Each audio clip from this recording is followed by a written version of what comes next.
going back? For Masked Singer Pilipinas, I do know that it's coming back. I'm not sure if I could say more details about it. But ayun, marami po ihahandog ang Viva ng TV5 this year, and I'm very excited also. Ayun, I'm not sure kung pwede pa akong mag-chika pero may mga ganap-ganap na. Thanks. May nagbago ba sa dynamics yung ngayon mag-fiancé? Ay, oo. Ano? Kasi dati, di ba meron kami, may sitcom kami na team A. So yung team A sitcom, mag-asawa sila. So although kami ni Jeff, we've always been open about getting married and all that, I know that it's very, kahit pinutot kami, dahil kay kakasabihin ko, I'm giving him that, yung surprise. Mainly kasi siya sa ganun. So hindi ko siya pinapressure, but at the same time, medyo awkward yung team A na mag-asawa kami. Tapos asawa-asawa tawag namin. Kasi bibili ko sa kanya. So ngayon, nagbibiro na kami about it. Nung nag-Europe kami, sobrang emotional lahat. Kasi yung ang chika ko, no? Okay lang, ano ba? You're getting married. Nung nag-Europe kasi kami, it was actually the ticket na gift siya ni Jet. For 2 years, paulit-ulit namin siya nire-rebook. Rebook for 1 year, refund, yung pinang-refund, pinambili, tapos rebook ulit. So it was a trip na hindi siya natuloy-tuloy kasi apparently that was the trip na mag-propose siya. Tapos natuloy na lang namin yung Euro nung nakapag-propose na siya. So, I don't, it's different. It's different now. Yeah. Different now. Thank you, Kim. Congratulations. Coming soon! Coming soon! Okay lang, wala ba kasi namin? Kim, okay na picture? Nakaganito. 1, 2, 3. Isa pa. Tsaka na nails ko kayo mga mare. Okay lang. Tapos gano'n naman. 1, 2, 3. Ang sarap kung magkano yung sisa. Hindi ko alam. Ayaw na rin sabihin eh. Correct. Pero guys, it's clear. PS1 po siya. Mare, baka... Oo nga, baka dumi ka. Hindi, Mare! Wala na sa galingan. Mamaya wala na. Balik nyo lang. Off the record, ano ba? Gusto mo ba siyang gulatin sa wedding? Traditional pa rin. Ayoko pa rin makita niya. Pero di natin alam kung naka-wedding gown ako or naka-mermaid tail. Mare kami to! Gagabang! Mare kami to! Hindi nyo alam. Gagabang underwater. Underwater po. Hindi natin alam kung ano mangyayari. Mabawa na lang. Mag-iipon muna tayo. Thank you guys. Congratulations.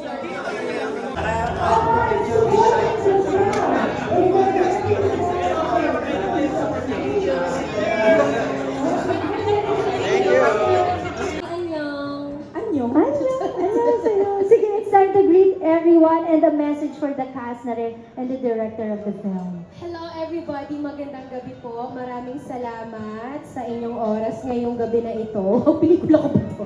Ikaw sa movie.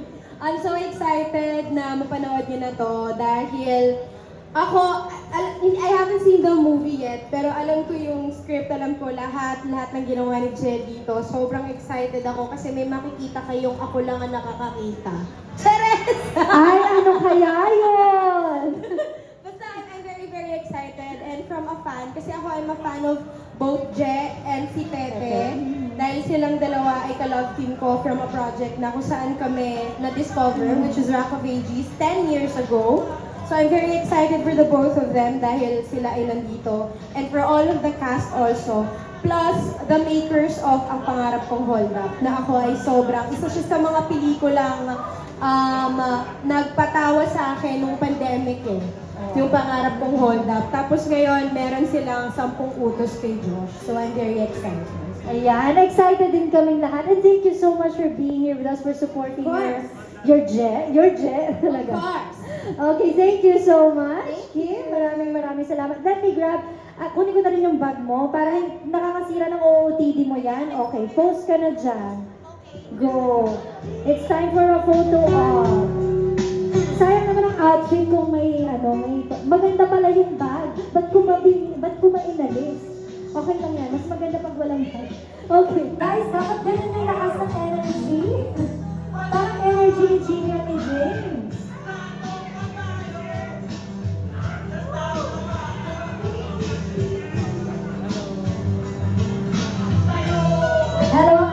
good evening. Please greet all our friends. Hello po, good evening. Maraming salamat for joining us here today. Ayan, ngayon tatanungin ko na agad-agad. Walang patumpik-tumpik. Sino ka dito? Sino ka sa 10 utos?